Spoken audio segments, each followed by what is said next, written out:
Welcome back to another episode of FPL HIVE, and today we are going to be looking at the top 10 most players that are being sold by the FPL community. And I'll be honest, there's some decisions that I massively disagree with. Some of them I'm going to say sell straight away and run. But listen, before we get started, make sure you guys like the video, comment your thoughts on our opinions, subscribe to the channel. Remember, turn the notification bell on as well. But let's get started. So the first player is Florian Wirtz. Can you believe it, Ty? The most sold player in FPL this week. Ty, what are your opinions? Well, it's hurt me because I've got Florian Wirtz. And as soon as I had him in, the game week went and I said, I regret it. I moaned to you as well and said, I regret it. Newcastle away next. I think the atmosphere is going to get him. But, you know, the only thing that's keeping me with Florian Wirtz is game week 4 onwards. I'm thinking I've got to take the price hit now and just try and bite the bullet and hold. If he really doesn't perform against Newcastle and Arsenal and starts becoming a minute's risk, I'm going to have to take the hit. I'm going to have to sacrifice him. But right now, I don't want to bite the bullet and get rid, just in case he does get the odd assist or the odd goal against Arsenal or Newcastle. And once them Burnley fixtures come in where, you know, Liverpool's fixtures do change and get a bit easier, he could be an upside because he could be then a differential by game week 4. So I'm going to hold, but he's under the microscope. I think this is an interesting one because I think one of my positives was he was taking corners from both sides. So that's obviously a positive in terms of route to points for FPL. But I do think, listen, I have faith in Florian Wirtz as a player and I think he'll come good. But I think maybe the Premier League pace of it probably took him a bit off guard. Like the intensity and physicality in the Bournemouth game was really, really high from Bournemouth, especially in it. Which is why maybe that was a game where it was almost like a welcome to the Premier League moment for Florian Wirtz. But I do think in the first 20 minutes when the game, maybe Liverpool a bit more in control, he did find a couple nice passes, which is why I'm like, I don't see the rush in selling. Yeah. And I would have to hold just because, as you said, the fixtures are good coming up. The route to points there. I think it's silly selling him after just 1 week. Yeah, 100%. So Florian Wirtz, hold. So the next player, I don't know why people even started with him in the first place, is Alexander Isak. He's the third most transferred out player. And I'll be honest, I don't think there's much to say. He's not going to play for Newcastle again under Eddie Howe. I don't think the fans like him. Until he might get his transfer to Liverpool, listen, just sell. What are you doing in the first place? And if you did buy him in, make sure you guys subscribe to the channel because you definitely need help. Yeah, we'll end on that note. You definitely need help. And subscribe and hit that notification bell. Instant sell. Too much money. The second most transferred out player this week is Gvardiol for Manchester City. Obviously, he missed the game against Wolves on the weekend with a knock. Tyrone, let me flip this question. If he was fit for the weekend, would you sell, wait a week, or hold? Oh, great question. Guys, get your comments in on that one as well. I would wait a week. I'll still keep him. I think for the price point, he's not worth. I don't think it's, unless you're going to an Arsenal defender potentially, then I can understand that move with Leeds at home. But I would go wait a week because I always feel like with Gvardiol, he's a threat from set pieces. He passes through the lines. He can get forward depending on what way Pep sets up the system. I'd wait a week. If you don't know his return date, I don't know if he's too expensive to keep without knowing the return date combined with City's fixtures. So I would actually put him potentially in the sell. I'm stuck between sell and wait a week.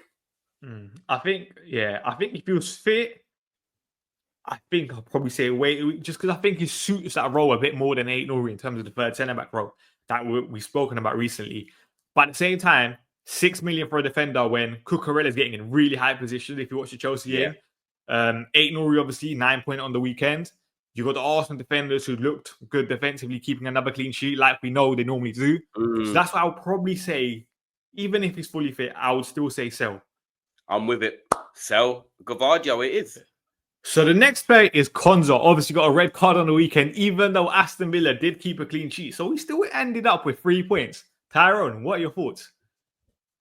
It's simple. Wait a week. Konsa, red card. He's not going to play. Absolute waste of a transfer. But it doesn't mean, and I'm saying wait a week because you could still put him in the future. Wait a week. He's only got a 1-game suspension, by the way. It's not a 3-match suspension. So let's see how Villa do against Brentford next week. But he's potentially, a player you can transfer him because for the price and Villa, we know being robust, they will get clean sheets. He's guaranteed to play every week. That's why I'll wait a week and assess. So the next player is actually Jarrod Bowen. Obviously, blanked on the weekend. People brought him in for that fixture against Sunderland. West Ham looked shocking. Tyrone, what are your thoughts? I'm worried about West Ham as a whole, and everything, is going to have to go through Bowen. And I think sometimes that might put too much pressure on him. And I think at the price he's at as well, it's a potential sell. But because it's Chelsea at home, I'm actually going to put him in wait a week, funny enough, because it's their first home game. It's a Friday night. If West Ham are going to do anything and try and get the fans back on side, it's going to have to be this game against a team that they just don't like, which is Chelsea. So I would say wait a week. But if they do blank again, he's potential look at as a sell because the upgrade could potentially be too high without a Bowen. I'll be honest, I'll jump ship straight away on Jarrod Bowen. I think you missed a good fixture against Sunderland in terms of he blanked in it. Chelsea are good defensively next at home. Then they have Nottingham Forest, who are obviously a good defense away. Then they have Tottenham, who are improved massively defensively under Thomas Frank. Then there's Crystal Palace at home, who would you change if I have to interrupt you? Who would you change him to? Because I think Chelsea at home on a Friday night, and yes, look, they had Frimpong playing at centre back. Is their first home game Friday night under the lights. West Ham are probably likely going to score, and that source will be Bowen. That's what I think personally. I wouldn't be surprised if Bowen gets a 6-pointer in that game.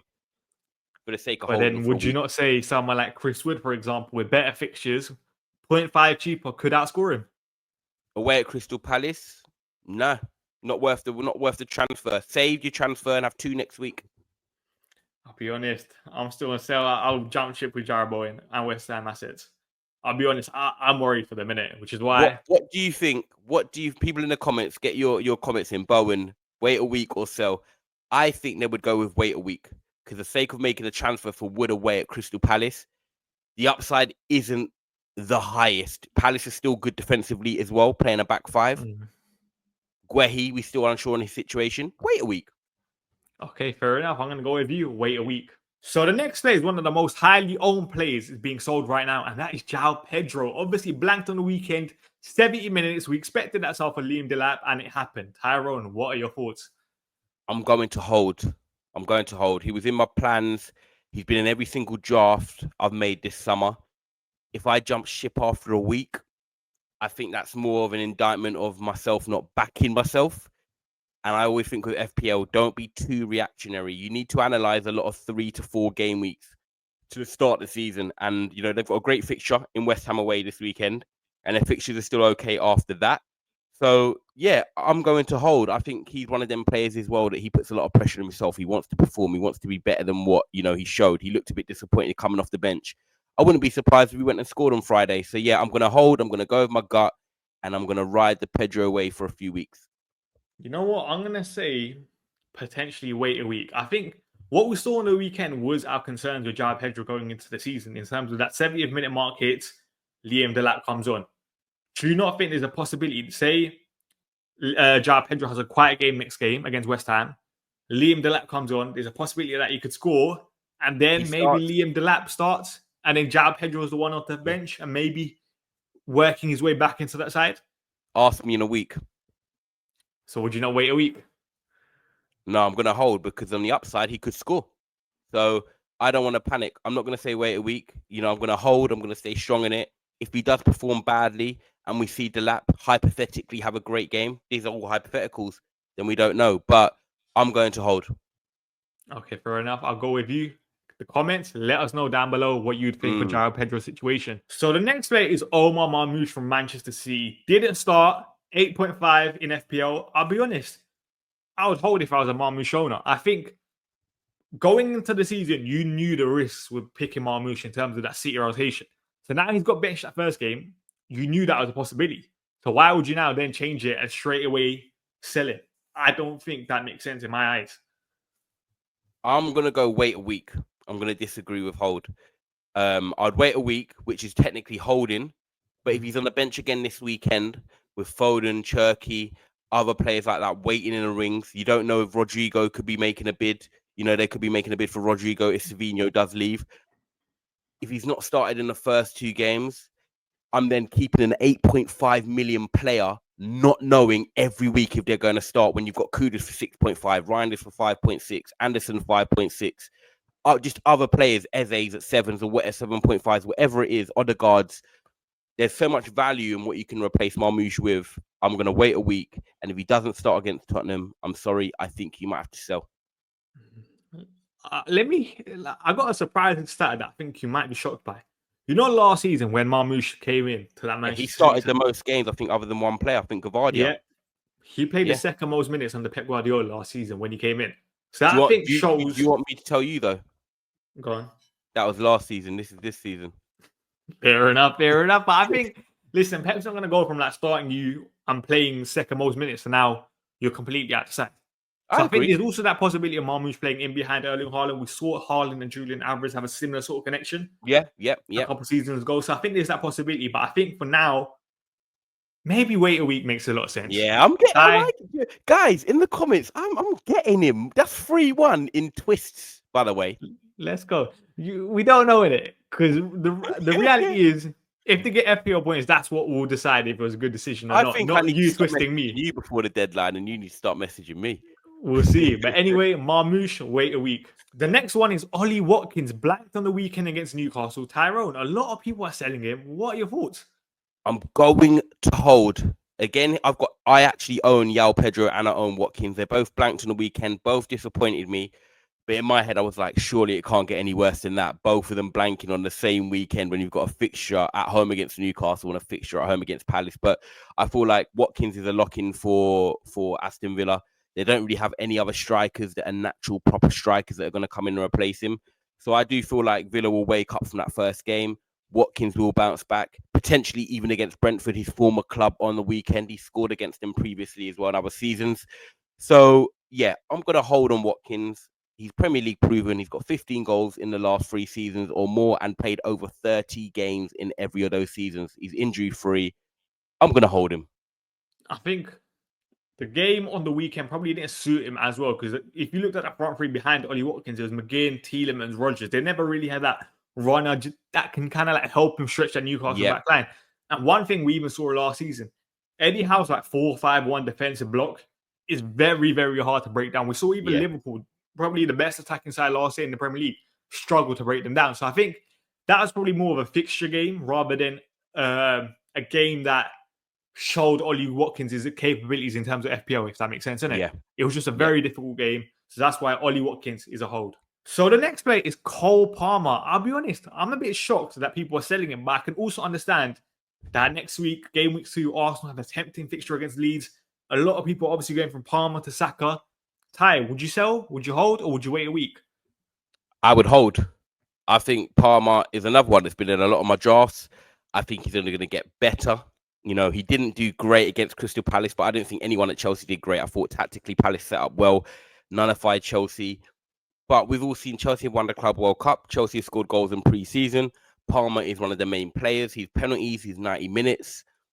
Yeah, I understand if you're changing to Saka, but then Saka's got Liverpool away game week 3. That could be one of them games that you look at and you're like, will he get any points? So over the next few weeks, I see Palmer potentially getting more attacking returns than Saka. So I'm going to hold. West Ham's a good fixture. And yeah, like, you know, Palmer's proven. I'm not going to panic after 1 week. And I don't think owners should too. Don't waste your money and make a transfer yet. I'm going to say hold, but I also think people need to keep an eye on the situation at Chelsea, because I think Palmer looks better from the right. I think, remember, 2025, Palmer's really struggled in terms of getting the goals, getting the assists, especially from an FPL point of view, innit?